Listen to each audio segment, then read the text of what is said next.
Good afternoon, everyone. My name is Emma, and I'm the Membership Tools Project Manager at the Fair Education Alliance. So I'll be supporting the session this afternoon alongside Tisha, who's the head of our Entrepreneurship Award, which is something you'll hear a little bit more about shortly. So a huge welcome to this session, an introduction to impact measurement. We're really delighted to be joined today by Caitlin from Big Change, who'll be leading this session. So we're so excited to have you all here at the Impact Festival. Thank you so much for joining us. And so this is taking place until this Thursday, the 29th of April. So please do tweet about the event using hashtag Impact Festival and tagging @_the FEA. And so Tisha will be sharing that details in the chat. And if you haven't already done so, it would be great if you could please update your Zoom name to include your organization, just so we all know where everyone is joining us from today. So before we kick off, I wanted to share a quick introduction to the FEA and 2 awards that are open for applications. So as most of you know, the Fair Education Alliance exists because we believe that no child's educational success is limited by their socio-economic background. The FEA is a coalition of over 200 organizations across business, education and charity sectors, collectively working to make education fair in England. So in addition to our collective action and policy work, which some of you might be familiar with already, we run 3 award programs to nurture and scale impactful solutions to end educational inequality. So 2 of the award programs are currently open for applications until the 18th of May. So we highly encourage you to consider applying. Both of the awards give £15,000 salary contribution and 1 year of support to anyone who has an idea to make education fair. So if you're an FEA member, you can apply for the Entrepreneurship Award. That's the one that Tish is the head of. And that's to support innovation within an existing organization. All members of the public, so members and non-members alike, are welcome to apply for the Innovation Award, which is for early stage innovators to turn a great idea into a thriving initiative. So you'll be able to hear more about both awards in sessions that are taking place tomorrow and on Thursday as well, including hearing from the current portfolio of our award winners as they share their experiences. You can hear some of their first-hand stories about what the application process was like and how their journey has been so far as well. So to kick off this session, we're going to be breaking you up into small groups of 2 and 3 for about 5 minutes to give you all a chance to meet each other, to chat and to network. So when you're in your breakout rooms, could you please share your name, your organization and your role? And we'd love for you to discuss 2 questions that are related to this session. So the questions are: how do you currently define your impact? And how would you like to define your impact? So Tisha just put those in the chat for all of you to have a quick look at. So if you need any support or if you find that you are in a room by yourself, please press the Ask for Help button and Tisha and I will be able to come and assist you. So we hope that you enjoy the networking and we'll see you back in about 5 minutes time.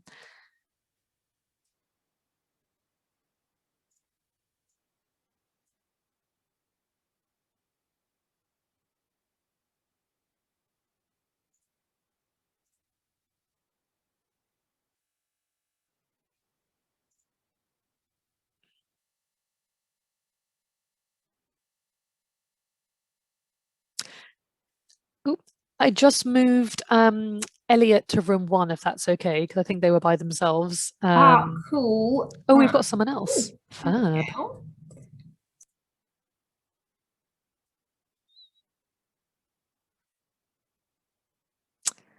Hi, everyone. Welcome back.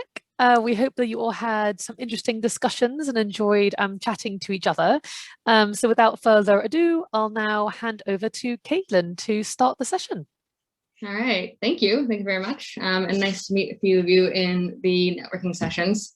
So now is sort of the moment of truth where I try to share my screen and manage my notes from my slides on my phone. So do bear with me for a second.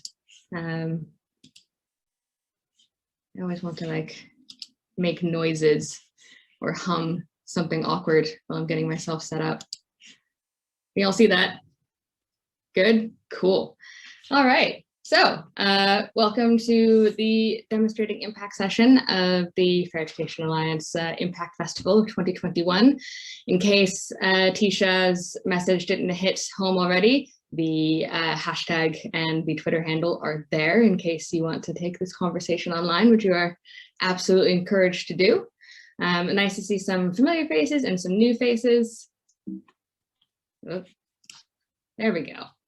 So this is just a quick whistle-stop tour of what we'll cover. I only have about 14 slides for you. That service is very, very manageable. But we'll cover what is impact, how do you get there, the kind of key ingredients to an impact strategy, which are your problem definition, your activities, and your outcomes.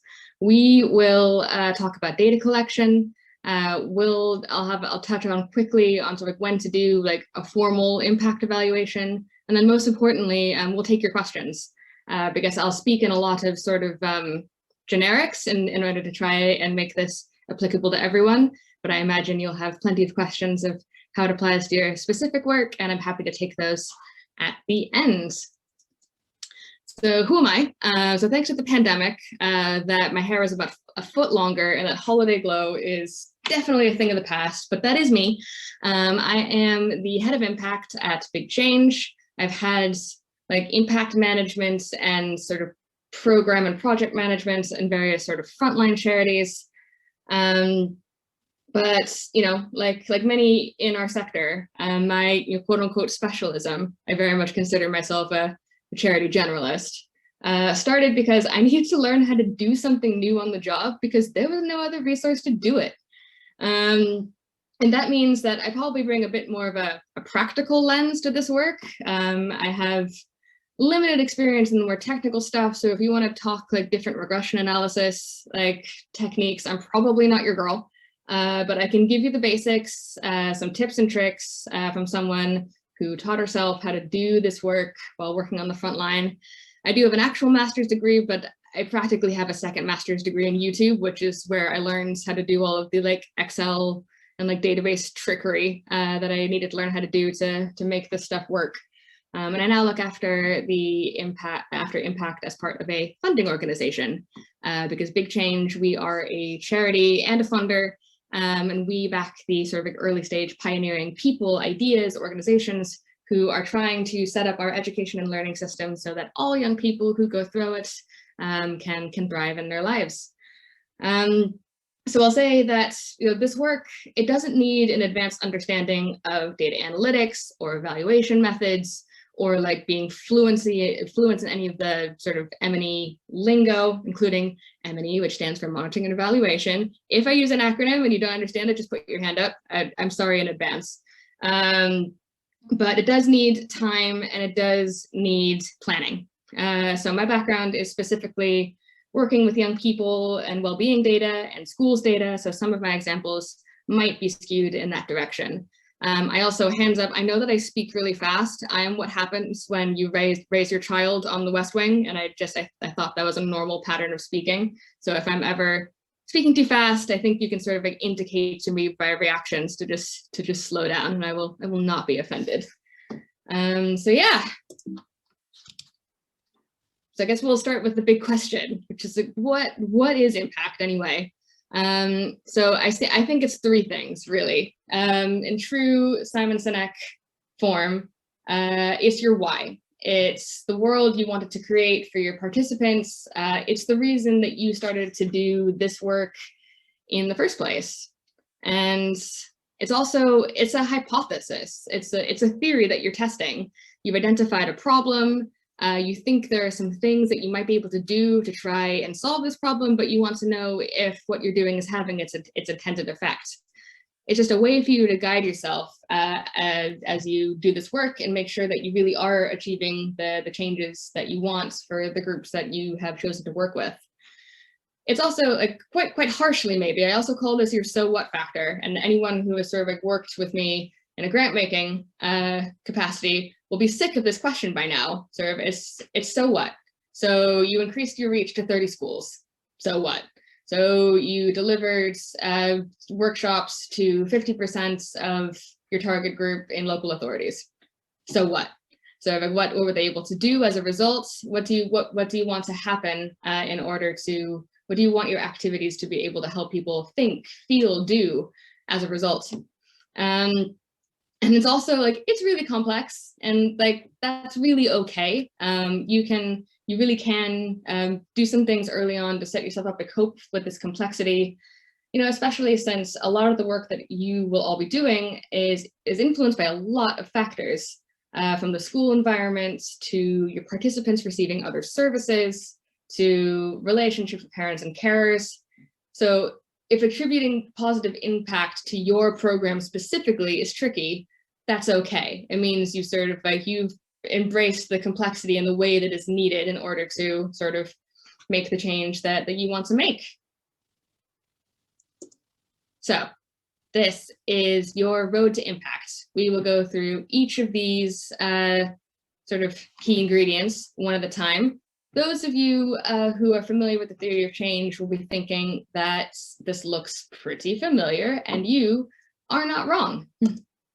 So a road to impact, there are a few essentials. So in order to build a map to demonstrate your impact, you'll need the following things. You will need a well-researched problem definition. What's the thing that made you wake up and think that something wasn't working the way that it needed to be, and why? You need a set of things that you've decided to do to try and solve this problem, plus the compelling reasons why you think these things will work in particular. These are your activities or your outputs. The language around this changes all the time. You will also need a set of changes for your participants, communities, groups that you're hoping to see in the not too distant future as a result of these activities. So these could be, as a result of participating in some workshops, you're seeing some mindset shifts, or you're seeing some attitudes change around a particular area. These outcomes, I often call these kind of like your green shoots of impact. These are the early signs that you might be on the right track. But then lastly, and possibly most importantly, you need to be able to link these outcomes with your desired impact. Why you think these green shoots will become a full tree. I promise I will not continue with the plant metaphors, because they are bad. But I imagine you get where I'm coming from. So yes, again, so this will be similar to your theory of change, because your impact is also about validating your strategy, sort of like why you do what you do and how you are defining success. And the primary, especially in the beginning, as I know a lot of the organizations here are early stage, the primary purpose of impact is to help you learn and deliver a better service for your communities, your participants, whoever it is that you are working for and with. So we'll go through the kind of the key ingredients for each of these one by one, assuming I can get my slides to work. There we go. So your problem definition. So like I mentioned, this is the problem that you identified that led to your why. So it could be that, school exclusions are off the charts, and some groups of young people get excluded more than others. It could be increasing numbers of school refusers. It could be, the different factors that prevent some young people from being able to live their fullest, most potential-filled lives. So where possible, when you're defining your problem, because many of you will have had lived experience with the problem, which we should absolutely use, and it helps communicate our problem and brings it home. But we should also, where possible, use existing research that explains why your problem is a problem. And again, it's okay if the problem that you're looking to solve won't be fixed by your work alone. I'd actually argue that, no big problem worth solving can be fixed by one intervention, by one program, by one organization alone. If the problem you're looking to solve is bigger than you, this means you've been, as ambitious as young people need you to be. And then first of my pro tips, you'll see a few of these throughout our time together. But your problem shouldn't be a lack of your desired impact. So an example of that is if you are working to increase the visibility and knowledge of trauma-aware practice in schools, your problem shouldn't be there's a lack of trauma-aware practice. You'd want to link that practice to a wider problem, say exclusions or school refusals, or just general unhelpful behavior policies in general. So hopefully that is I've learned that one the hard way a time or two. So hopefully that's useful. So now that we have our very well-researched problem definition, we are trying to define the stuff that we're going to do to try and solve this problem a little, but probably not entirely. So this might be the stuff you actually do on the day-to-day. It could be training early years workforce, it's resilience or confidence building activities. It's the stuff that makes up your day-to-day, which is all amazing. And in terms of proving your impact is sort of, insufficient. You'll be needing to think about which activities you want to deliver based on how well suited you think that they are to helping to create that impact that you want to see. So you'll need to have compelling reasons as to why you think these particular activities, these workshops, these trainings, these classes, these support sessions can help solve the problem that you've identified and the impact that you're trying to ultimately create. And again, where possible, it is absolutely okay to beg, borrow, and steal from the thinking that has already been done. So to supplement your own lived experience, you can draw on resources that come from the Sutton Trust, the RSA, IPPR. Impetus has some great research on the youth jobs gap. Sam Friedman's The Class Ceiling was really great in showing how elements of classism sort of prevents all of our young people from being able to go on to thrive. The sector that we have decided to work in is rich in research, and we absolutely can and should make the most of that to drive our point home and gather people around us who want to make the same change that we do. Outcomes. So I'll touch on this, but in terms of setting ourselves up for that longer term impact, I say this is probably your most important bit. So I'm going to spend a bit more time on it. So your outcomes are, again, those green shoots of impact. These are the changes that you'll see in the not too distant future as a result of you doing your activities. So again, those increases in confidence, resilience, changing of mindset around a particular issue. There's, types of outcomes are sort of endless in our space and in any space, but these of course will depend on your mission and the change that you want to make. So in order to set yourselves up so future you can feel pretty smug about the impact pathway that you've created for yourself, these outcomes will need to be well reasoned, and they'll need to be tied to your impact. And again, using existing research wherever you can. And again, the good news is that boy does education have a lot of research, from the classics like the Education Endowment Foundation to the upstarts of the Center for Education and Youth. There are so many great organizations that have been doing longitudinal studies and some really deep geekery into the stuff. So again, I think I've said it a couple of times, but I will say it again, please do beg, borrow, and steal. That is absolutely fine. So now that I've maybe made you feel nervous by emphasizing that these are really important, hopefully I can answer some questions as to where do you start? So as we touched on before, we know that many of you will be looking to make improvements in areas outside of the usual. So I define the usual in our context as, attainment, behavior, and attendance, basically everything that you can get from your school's MIS, Management Information System. Let me use my acronyms again. But I encourage you, just remember your impact and your why. And if you really think about that longer term change that you want to make, what are the changes in the shorter term that can give you a clue that your participants are on their way to the long-term change that you hope that they will achieve?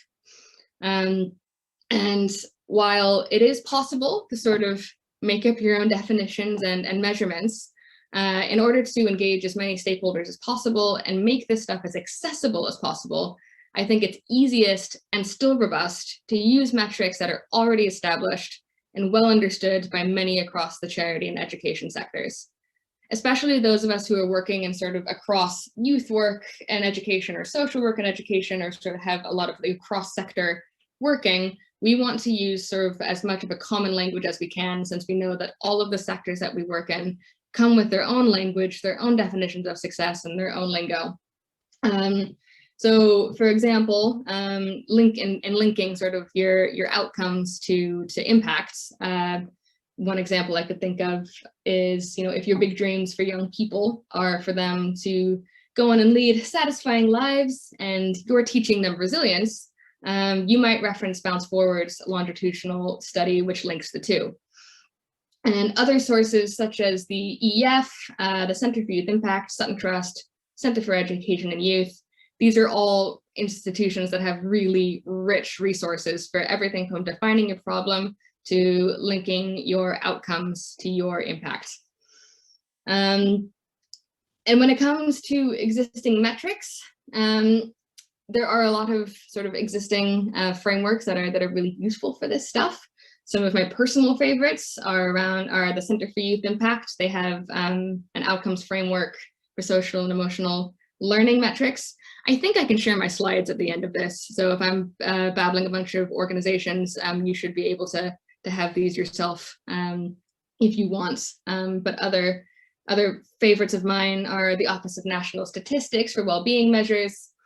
So the thing is, it's likely that the measures that would help you understand your impact journey and help others understand your impact journey, it's most likely that they already exist. It's just the matter of finding the right ones. I should say that it is possible if you're looking for all of your outcome measures and you're trying them on, none of them feel like they fit, you can get your own measures validated. I've never done it. It kind of makes me want to hide under the table, but it is possible. So my advice is, before trying to make up your own measurements, do just sort of rinse what's already out there, see what you can use meaningfully to help you understand your own impact, but also to bring others along with you. So outcomes, this is the last on outcomes, and then we'll move on. But another sort of important factor is not just, what they are and how they're linked to the impact, but who are you asking them? Who are you asking for information? How are you asking them for information? And when can you expect to see some of these changes? So you've picked your outcomes and your measures, and now I would encourage you to ask yourself 3 key questions. 1, who do I need to hear from in order to understand if these changes are happening? So for example, can you piggyback on some of your school's reporting schedules? When are student gatherings happening, and can you ask people a few questions? What can you glean from parent evenings? If you make getting the information from your target groups as easy as possible, if you put as few additional steps to get the information from them in place, the more likely you are to kind of get the information that you need. The second question that I would ask myself, or encourage you to ask yourselves, is how do I get this information from them in a way that's both easy for me to use and for them to give? So yeah, you really want to just make this, again, just as easy as possible. Whether it's if you want to use qualitative information, you just sort of ask them for quotes. If you need the quantitative stuff, just a quick survey on a platform that that they use. Again, you don't want to lose time trying to gain information from people in difficult ways, and you don't want to lose time sort of translating that information into the format that you need. We're all small organizations. We've got limited resources. That's time that we often sort of can't afford to spend on doing this sort of impact admin. Excuse me. And the last question that I would ask myself is, when would I expect to see changes in the outcomes that I've picked? So you might want to think, if you're looking for a change in mindset around a particular issue, or an increase in confidence, given how often you are delivering these kind of these sessions, or how often you're interacting with your target group, ask yourself sort of like, could I reasonably, given how often I'm interacting with the people I'm working with, when can I reasonably expect to see change? Is it weekly? Is it termly? Is it yearly? This is the timings of sort of like when you kind of predict and sort of like say out loud, especially to stakeholders like funders, when you think you can see changes, is really important, because you'd be surprised how easy it is to overcommit on how early you'd expect to see changes in any of the outcome areas that you've picked. So I'd encourage anyone to just be really, really thoughtful and realistic in planning when you see these outcomes, because as long as you are just purposeful and well-reasoned in indicating when you'd expect to see changes along your sort of roads to impact, then anyone who you'd want to work with should just work alongside you. But be really, really thoughtful of this, because it is surprisingly easy to overpromise. And a pro tip again is, getting that data in a way that'll best help you learn and share. So really, I know I've said this before, but it bears repeating, especially when you're early stage, the impact and this information, its first purpose is to help you make any changes to your program that'll bring better results to your participants. And to make it also shareable with anyone you want to bring on board, creating a mix of hard stats and qualitative data will put you in a good spot. I'd also say, never underestimate the power of qualitative data.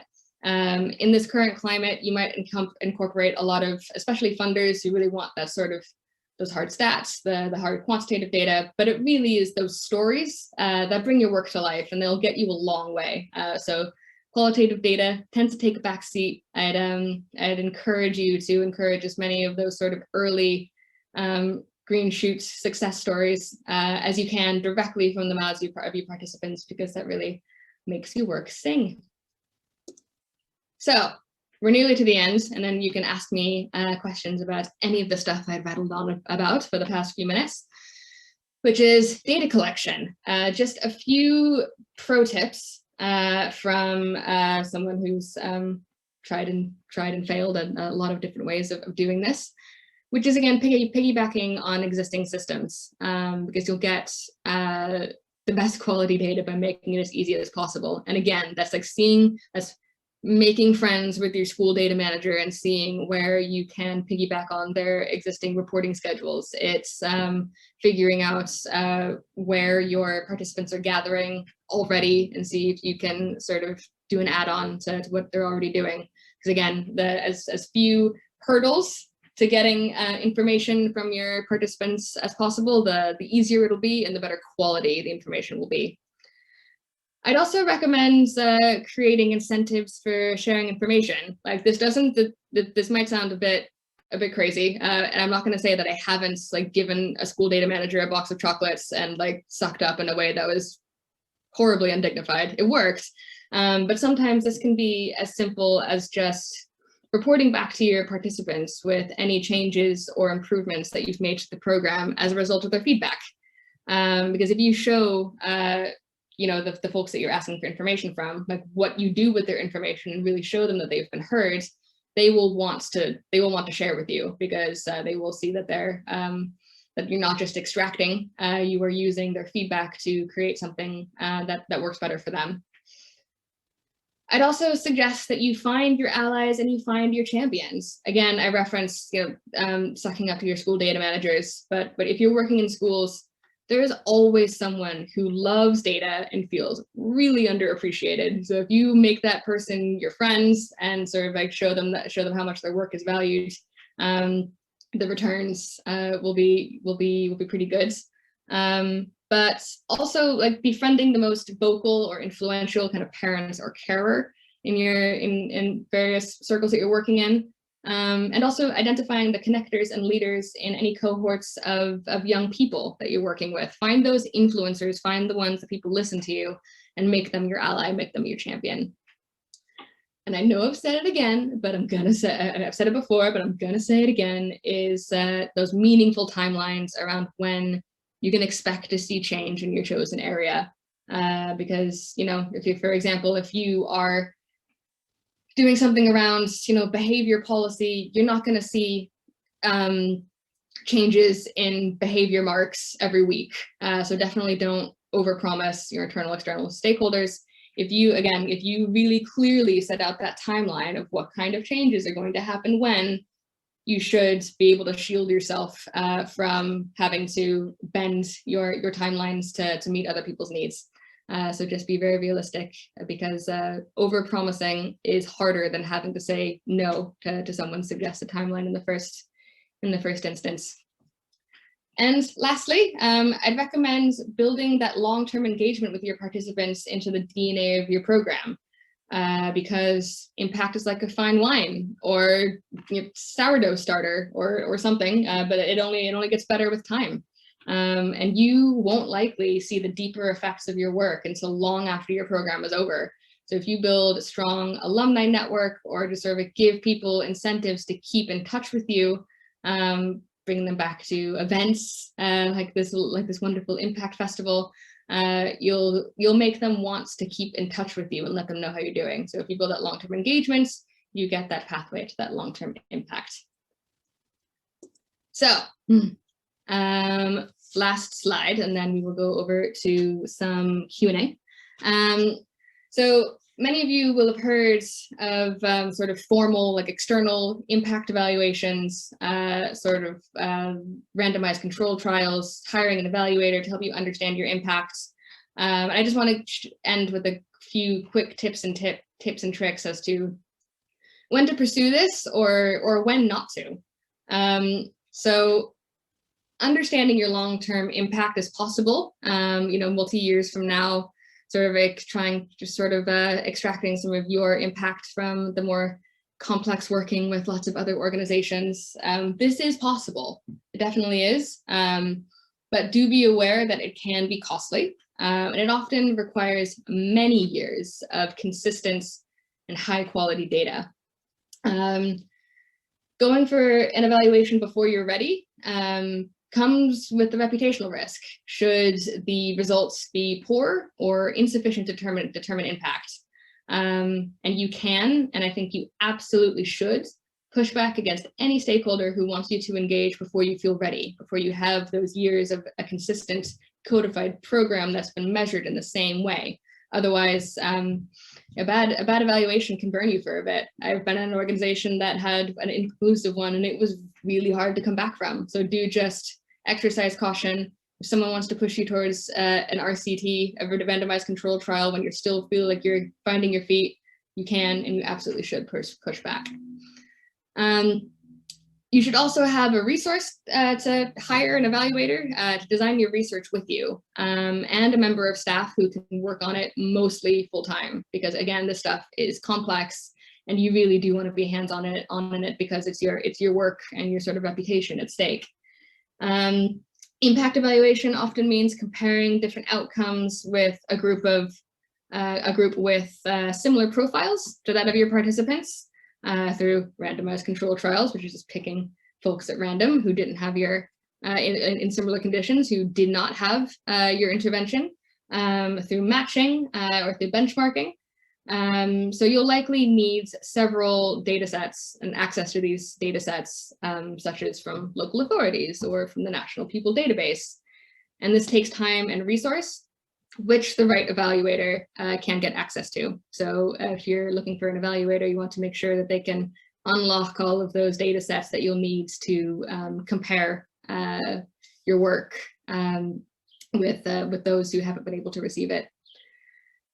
And then lastly, I think most importantly, give yourself time to get things wrong before taking the plunge with this stuff. Again, you'll ideally need at least a couple of years of data produced by a codified program that has been monitored and evaluated in the same way for a couple of years. Because especially when you're starting out, it can take a few tries before you get your program or your outcomes or your measures right. And that's absolutely okay. It's like none of us have a crystal ball. We have to sort of try things out. We have to get it wrong. We have to learn, just like any other organization in any sector. So do give yourself the time and space to try and fail, a few different attempts to track your outcomes before you commit to an impact evaluation. Make sure that program and the stuff that you're doing, that pathway, that map feels really stable before you let someone else into your house and have a nose around. So with that, that's it. Go get your geek on. And I know that was a lot, but I think I'll be able to share my slides with you as a result for food for thought. But with that, I'll hand back over to our wonderful hosts and to you for your questions. I'll stop sharing now. Brilliant. Thank you so much, Caitlin. Yeah, really, really brilliant session. I'm sure that you all agree. So we do have time for a Q&A. So either feel free to just come off mute, put your hand up and just fire away, or alternatively, pop your question in the chat. I think Tish put a message saying that if you'd like her to read out the message, just send her a quick chat kind of message and she'll be happy to read it out for you. So yeah, please do fire away. I'm sure there are lots of burning questions. So yeah, hand it over to the floor. I encourage you, there really is no such thing as a stupid question. There is not. I was just going to say, hi, Kate, thank you so much. That was amazing. It was really interesting. You made it so accessible, and it's often, yeah, as you mentioned, for people of us who are familiar with theories of change and things like that, it's not, you can go through lots of these kind of talks and think, but that just, it felt so clear what you described, which was really, really helpful. One of the things I was struck by is, yeah, it would be great to have your slides or just a list of the kind of resources of the different places to look. Because I think one of the things that I often struggle with, so I work at Family Link Centre for Emotional Health, and we're doing a whole school approach in a number of schools and a children's centre and a barracks at the moment. And one of the things that we're doing, it's a 3-year project, is just finding the right measures is really tough. And yeah, I think just any advice on where to search for measures, because it is obviously ideal if you can use validated ones, but I think what we're really looking at is how our programs impact the quality of people's relationships. So this is the relationships of the teachers with each other, teachers with the parents, parents with the children, children with the teachers, that whole kind of complex system. So yeah, it's not a straightforward thing. So yeah, I think kind of sense of agency and relationships, kind of measures around those. I think in terms of like the like what makes a good relationship, so there's almost like you, especially when you're early stage, like you can set yourself up by using some existing kind of elements in your program design. So I'm thinking about like information from Childline, UNICEF, and the Relationships Foundation of sort of like what are the key ingredients of a relationship that's going to like set young people up to thrive. That sort of it's being long-term, it's being based on a mutual understanding or experience. It's sort of like it's on an equal footing.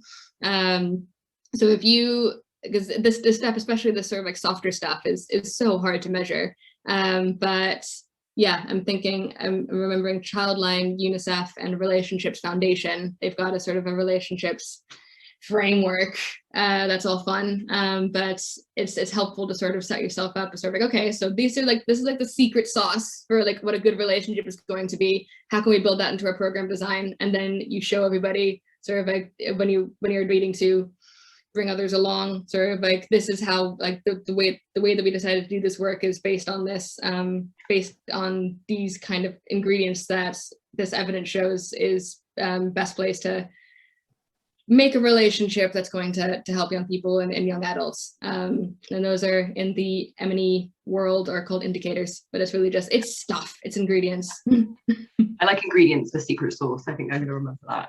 It's a good way of putting it. Thank you. You're welcome. I think I see Jack.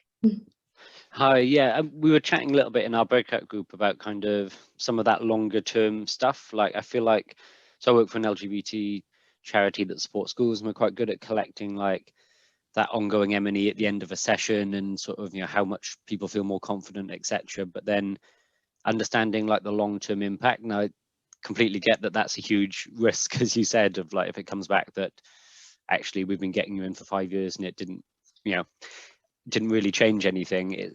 But I guess my questions, you mentioned like randomized control trials as one way of doing that. Are there other ways that you could go about measuring your long-term impact and being able to isolate that to a degree? Like you'll never be able to do that fully, but to the work and to your interventions?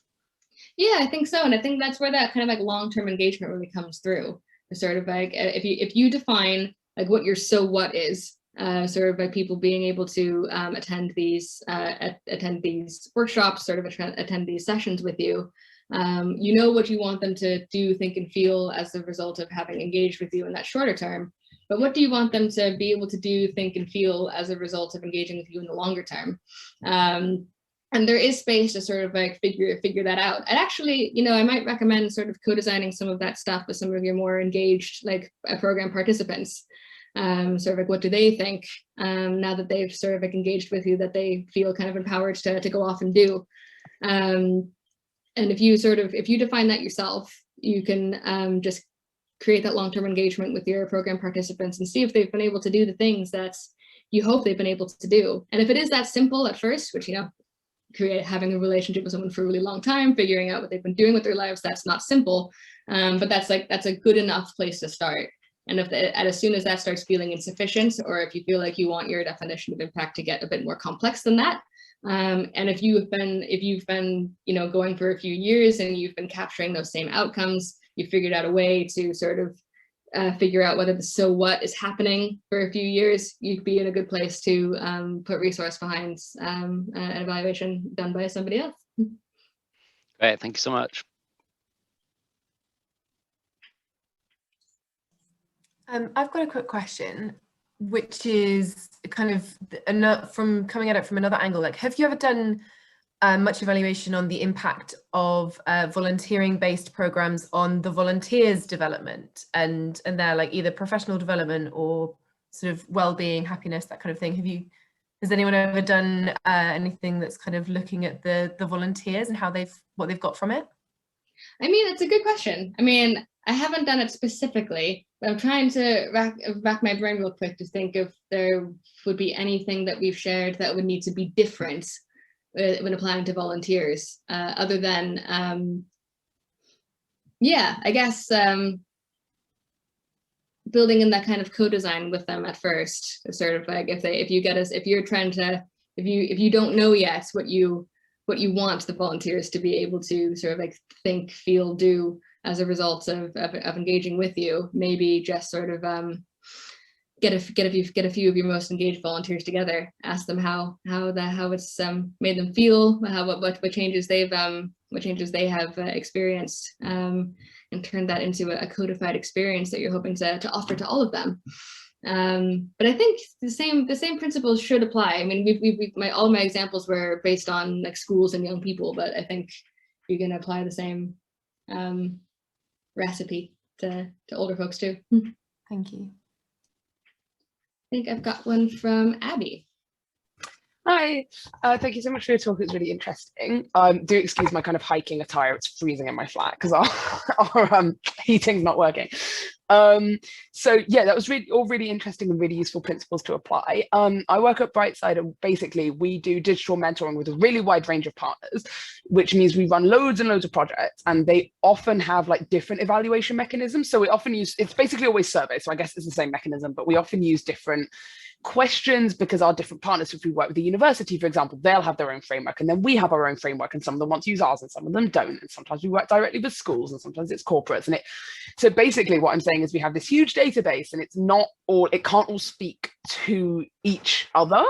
So I was wondering if you had any advice on, I suppose, collating quite disparate resources, or because we're working on our impact strategy and our kind of impact, like we're sort of embarking on wider impact analysis at the minute, and we're kind of wrangling with like, should we try to get these projects to speak to each other and kind of make holistic judgments about the impact of our intervention, or should we just acknowledge, look, they're all really complicated and we can't sort of kind of compare them all? I was wondering if you had any insights on that.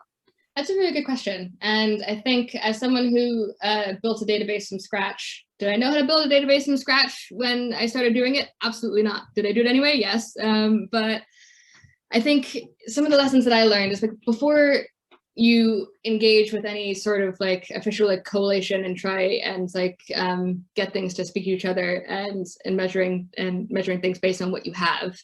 I think especially when you're working with lots of different stakeholders and the different potential outcomes and things that you'd want to be different, I think I'd almost encourage you to think in like themes of sort of like are you looking for mindset shifts? Are you looking for continued engagement in this, that, or the other?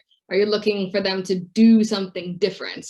And if you're able to, I'm starting to picture a hypothetical program where you're trying to tell someone that, you know, we set out for our program participants to have a significant mindset shift, and 90% of them did.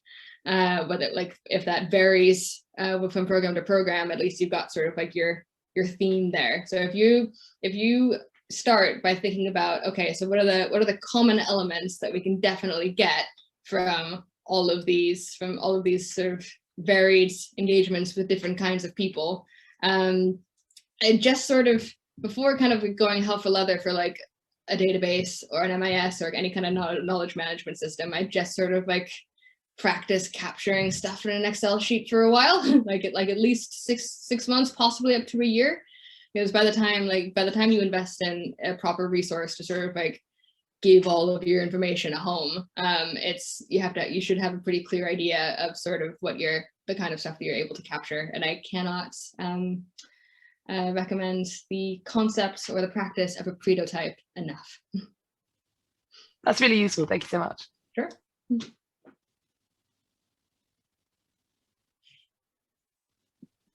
Hi, so I'm Jemima from the Omnia project. Thank you so much for the talk. Me and Elliot are both here from Omnia, and we both found it really, really useful getting started on impact measurement. So a lot of our impact measurement will hopefully be by interviewing sort of the young people in schools that we work with. And sometimes working with teenagers, they aren't always that keen to fill out another survey or kind of give an interview, things like that. How would you recommend sort of incentivizing young people, especially secondary school age, to partake in that kind of research and participate in more qualitative research? I think again, it's finding your allies, like finding the ones that the young people really seem to listen to, like even if that's a good thing, like the ones who sort of like encourage everyone to sort of get involved or disengage or engaged, or if it's the one most likely to set everybody off by being class clown, or like whoever everyone seems to want to listen to, if that's currently in a good sense or a bad sense. Try to make them your ally without bestowing them with like prefect or teacher's pet vibes. And just to enlist them to try and help. One of the things that one of the organizations I worked with before kind of established an ambassadors program of just sort of like being kind of the youth representatives to some of the other participants, which is helpful since if you're working with multiple year groups, or if not, you can get some of your older kids to incentivize some of the younger ones, so it doesn't feel like some kind of weird divide. Brilliant, thank you so much.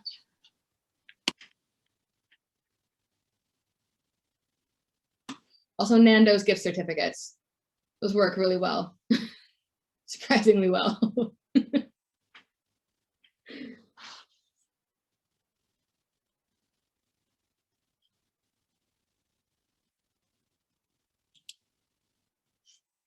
Tisha. I have a question, if that was all right, Caitlin. So just for context for everyone else on the call, hello, lovely to meet you all. I'm Tish. I lead the Entrepreneurship Award here at the FEA. And Caitlin, so as always, so clear and helpful to just go through how critical impact measurement is. But it made me think so I think one of the things that's been challenging for the awards this year, so as you may all know, we run 2 awards, 10 early stage innovators, 5 that are members of the public, and 5 for my award that are embedded in existing organizations and trying to internally innovate. And our program supports them to think through their impact measurement setup and then start testing when they go full time. And the reason for testing is kind of twofold. One is obviously so that they iterate, learn, can make the intervention better. But another big part of it is around trying to demonstrate some evidence of impact to build their credibility as they're approaching funders, etc., in the early stage. And I think something that's been really challenging this year, I'm sure many people have found, is having the kind of size and proportional tests to demonstrate credibility in some way. So there's been like really scaled back pilots, not as we would have seen them before in earlier iterations of the award. And I think we've seen some cool things. So I think, Caitlin, we've seen like people kind of really scaling back on the breadth. So instead of maybe trying to test in 2 different contexts, going a lot deeper in one, trying to do focus groups with young people, bit of co-creation. But I was just intrigued to see in your experience over this year, if you've come across any other kind of interesting or creative ways people have thought about trying to evidence their impact, build that credibility. It's always hard to do it early stage anyway, and keeping it proportional, but particularly in a year where it's been, you know, like no other. And I think going forward, it is going to be increasingly difficult in terms of schools not having a lot of the data that could be kind of defaulted to. So yeah, I was just intrigued if that's a kind of live convo in the impact world. I'm sure it is, but yeah, if you had any insights or things, reflections to share on that. Yeah, it's my brain was just like flooded with thoughts, so I just need to pick one first. We're at a really interesting crunch point where we have less sort of like capacity and resource to deliver than ever. Like risk appetite in the funding world is down. We kind of expected that it would bounce back a bit after the emergency funding, but it seems to have. I think people are going to be pretty risk averse well through the end of this year. And we have seen a kind of unfortunate latching on to the kind of immediate impact that you see when you provide emergency funding. And it's really tough. I think some, especially those who are kind of like getting into the funding space in education maybe for the first time, kind of got like hooked on those dopamine hits of really short-term impact, which is not helpful for the kind of stuff that we're trying to do. So I think in terms of like innovative approaches, I mean, I think the good news is that this year produced more research than ever. I got our friends Impact Eds, a big change. We produced a report called Pandemic as Portal, trying to look at parent, teacher, and student experiences during this time. But there is more like we said that education is a research rich space. It is an even richer space now. So there's even more information out there to help early stage organizations link their work to a longer impact. I think an unfortunate thing with, is this too honest? I don't know. I think funders who expect early stage organizations to have like a full, like puts all of the, pull out all the stops kind of impact might just not know what they want in terms of like what they think is enough impact, which is tough, because when you're in a small organization, what do you do? And so the name of that report was Pandemic as Portal. I think really this work is going to be more important than ever, because you'll be surprised sort of how well you can set yourself up if you just define your own path to impact, as opposed to putting yourself in a position where a funder might try and define it for you. So if you're really, especially that timing of sort of like, these are the kind of outcomes that we think we're going to see, this is when we think we're going to see them, this is why we think it's linked to that impact. If you can make that story like really airtight, then the right stakeholders you'll earn the trust of the right stakeholders, and they'll just kind of come for the ride with you. So that wasn't a particularly a satisfying answer, but it's tough times, and this stuff will help, hopefully.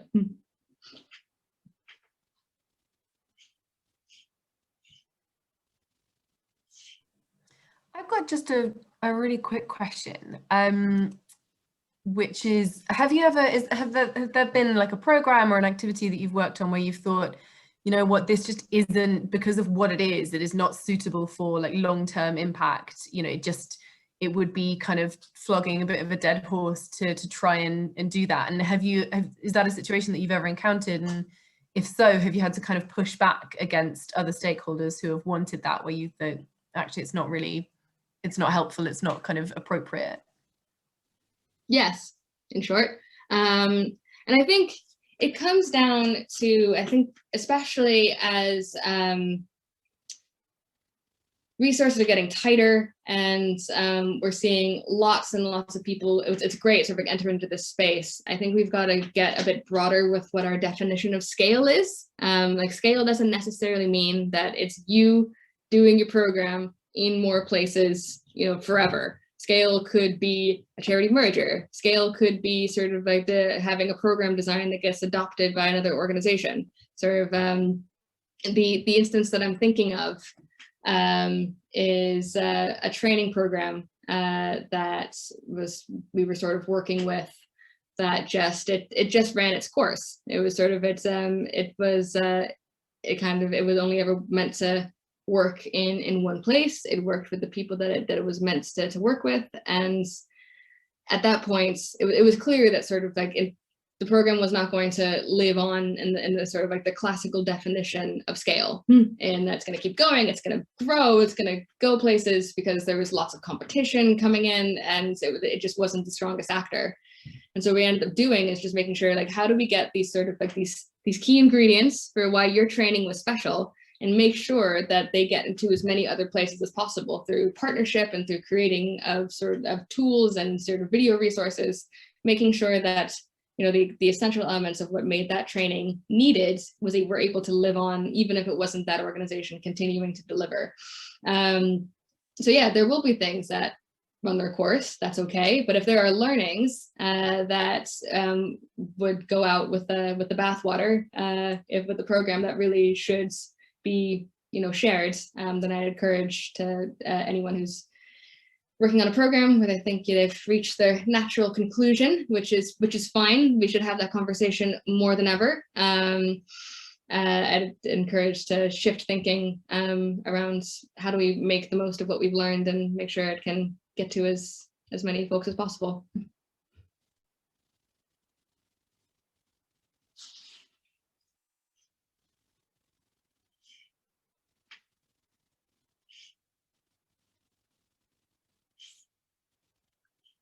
Emma?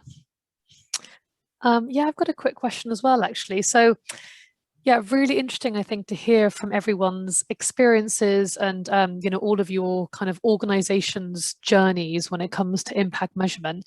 And I guess just like taking a step back, and I guess maybe more on like, you know, obviously the FEA level, you know, we're sort of working, you know, with the idea that it's, you know, as a collective, as organizations working sort of together as far as we can sort of be able to affect you know, greater impact in the sector, sort of, you know, because the sum of our parts is, you know, obviously much stronger when we're together.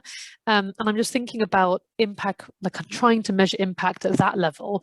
And I just wonder, in terms of, you know, creating a common language, you know, between organizations, you know, whether we start with the FEA first and then we sort of go wider.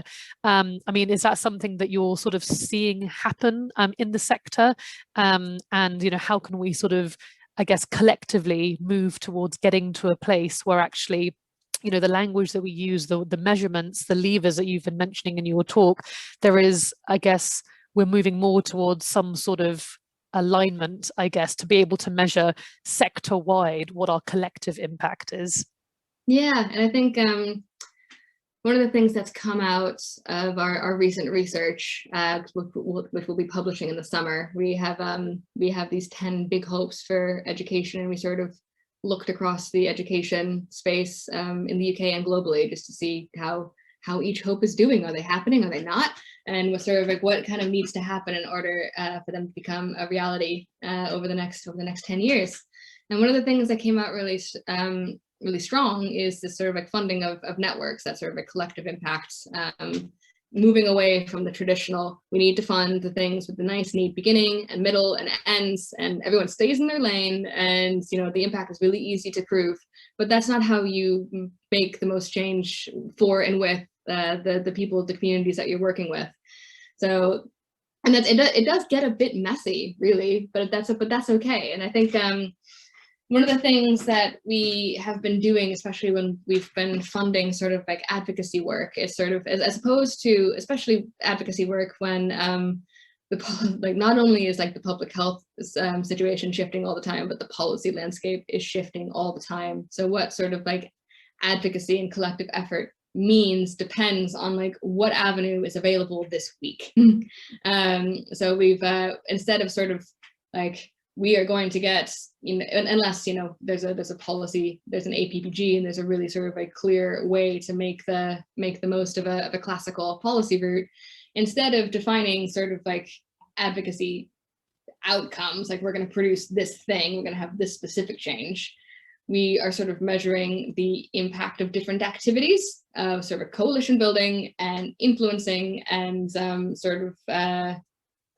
awareness raising, and sort of like these sort of, we think that these sort of activities will achieve some sort of policy change, will make a particular idea or concept or approach to education into common sense. And we're seeing sort of green shoots of that. I think in the longer term, that's where we'd have a fun, complicated evaluation come in to see sort of how much different terms or ideas have entered into sort of like the public conversation, how many times a particular issue has been mentioned in different sort of policy documents. But yeah, I think it's when you get to the collective stuff, you can be a lot less prescriptive about the exact things that you think are going to happen. And I think we do have to get comfortable with that. That is okay. Absolutely. Thank you, Caitlin. Just a quick time check for everyone. So we're going to sort of move into the final sort of reflection wrap-up piece of the session, but we still have, time for any final questions or thoughts that anyone would like to share before we go into that. So I'll open up again for any final questions from anybody, and then we'll, move to the reflection exercise.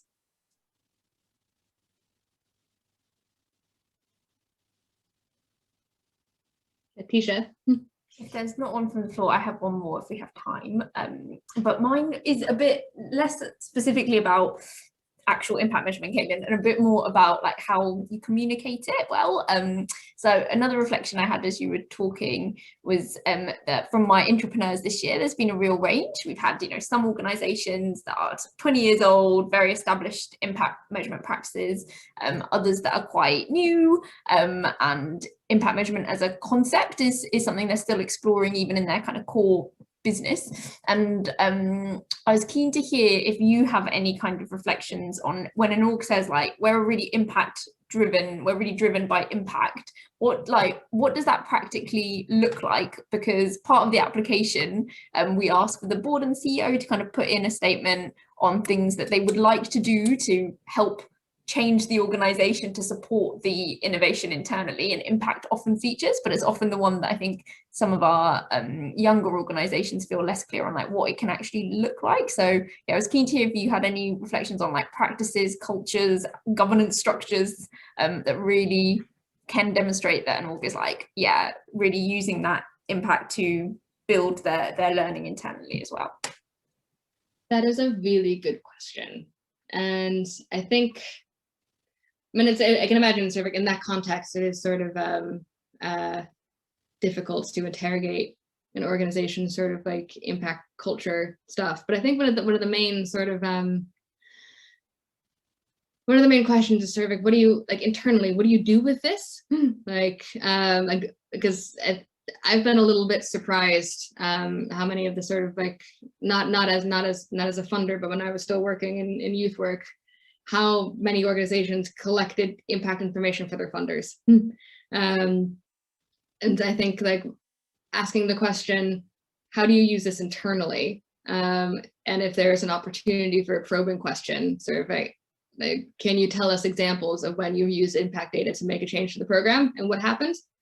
Because again, sort of like we know that you're using impact data for funding bids is a necessary evil, but its first and primary purpose should be to help us all deliver better stuff for the people we want to work with. I love that so much.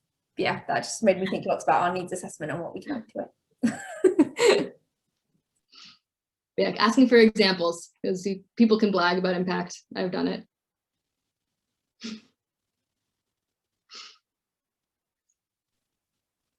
Amazing. Any final questions for Caitlin before we start to do some reflections and wrap up? Okay, we've got a couple people who are leaving us at this point. So yeah, thank you guys so much for joining. Great, so we've still got a couple people here, which is brilliant.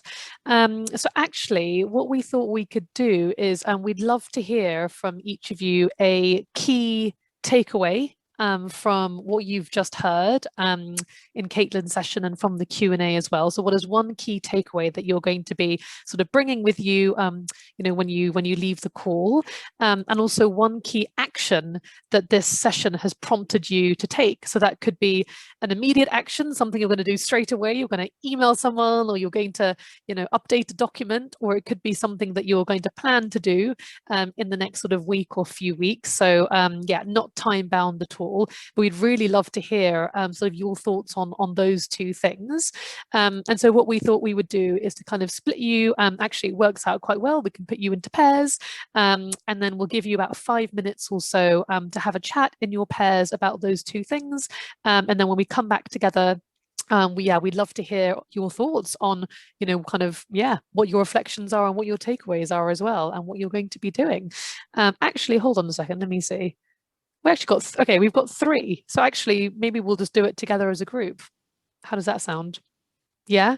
Okay, we'll still give you a couple of minutes though of thinking time, and then we can come back and share and then do a final goodbye.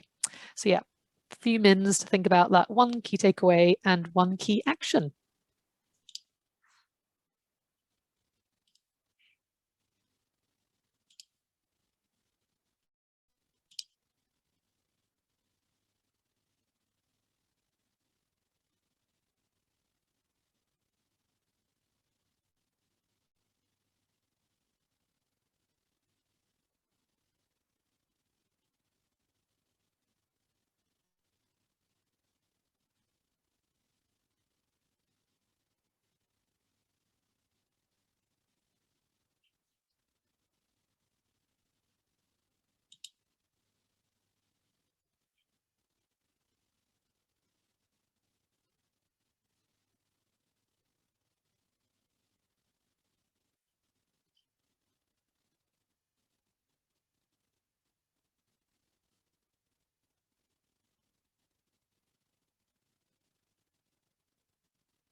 Great. So Becca and Tom, whenever you're ready, just give us a little wave, and then yeah, we'd love to hear your thoughts. Yeah, go for it, Becca. Fab.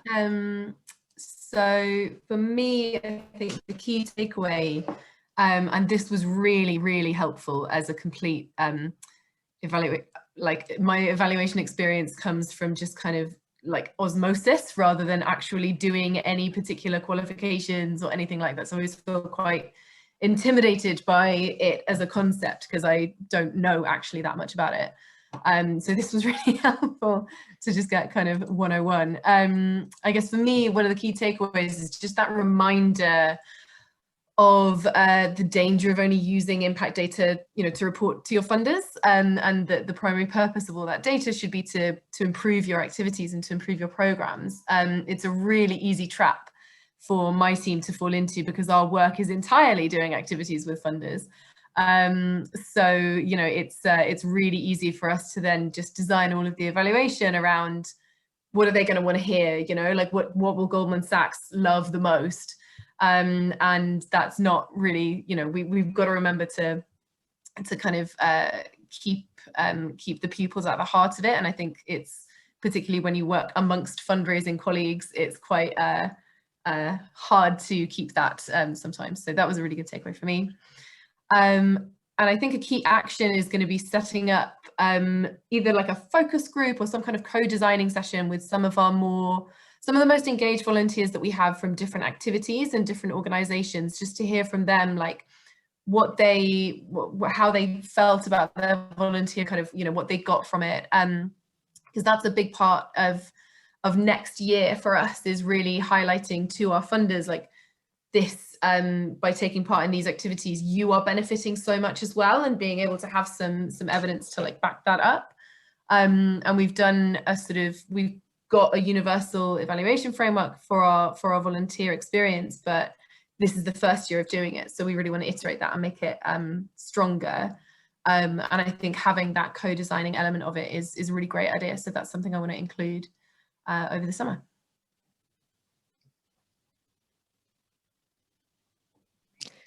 Amazing, thank you. And Tom, over to you.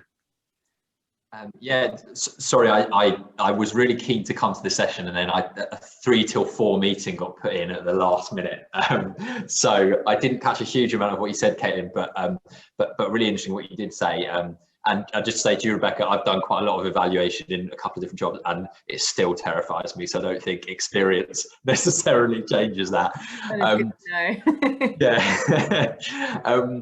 Yeah, I mean, in terms of actions, I'm going to watch the recording back when it's available, so I can get a real sense, because definitely the short bit I did catch from what you said, Caitlin, definitely sort of piqued my interest. And I think, yeah, evaluation and impact is something.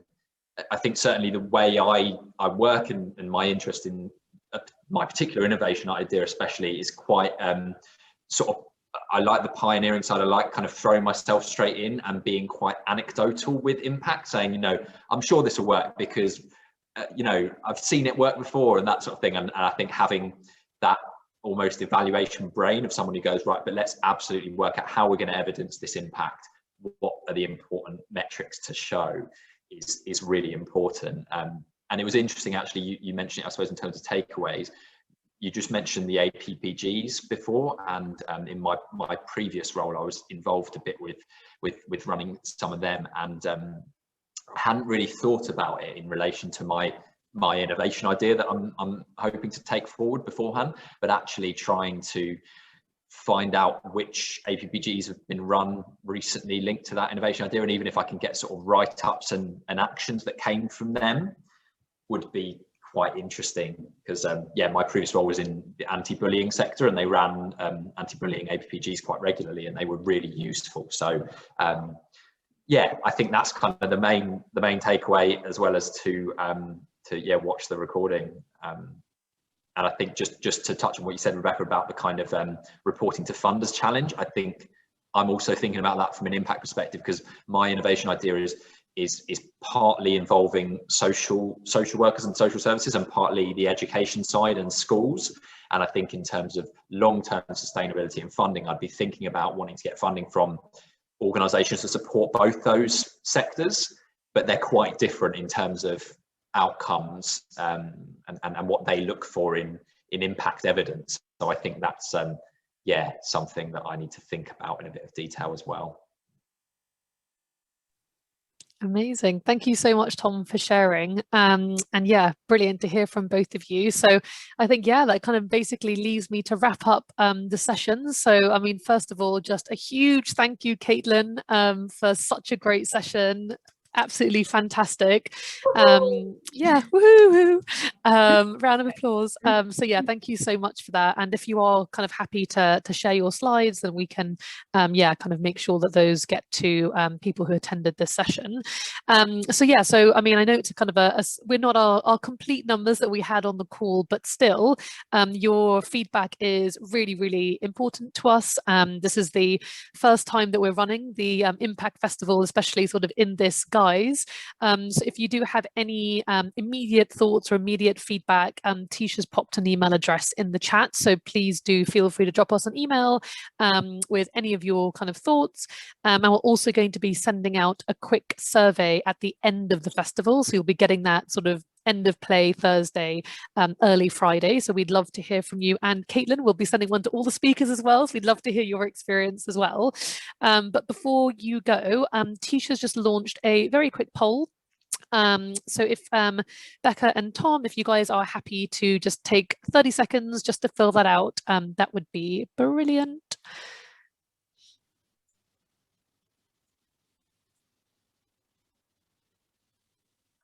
Amazing. That was very speedy. Thank you both. Brilliant. So yeah, so I'm just going to sort of give you both a bit of a heads up. I'm sure that you've got the timetable already, but we do have sort of 2 days of sessions still left to go. So yeah, please do continue to join us. For example, we've got a session on scaling systemically for long-term change. We've also got a session on online and blended learning. So both of those are taking place tomorrow. And we've also got sessions on the Innovation Award over the next 2 days. So Tom, you sound like you're potentially interested in applying, which is brilliant.